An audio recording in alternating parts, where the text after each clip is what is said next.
Hey guys, it's Eddie with WTI, and today I want to share with you my Quartz sink already installed. So take a look at the sink and let me tell you a couple of features about it that I really love. First of all, you're going to notice that you can't see the top of the sink because it's an undermount, which means it's mounted underneath the cabinet or the top. So that's fantastic. It has a nice clean look to it. Second of all, it's heat resistant, which means that if you make those big pasta dinners with the family and you have hot pots, it's okay to put it in the sink. It won't damage it.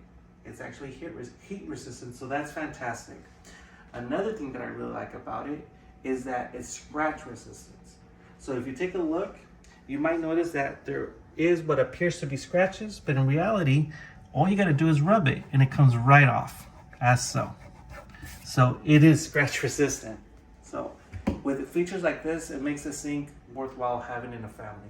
I love it, and we get a lot of compliments when people come over to the house and they take a look at it. It looks very clean and sleek, and I'm sure you will too. That's my point of view.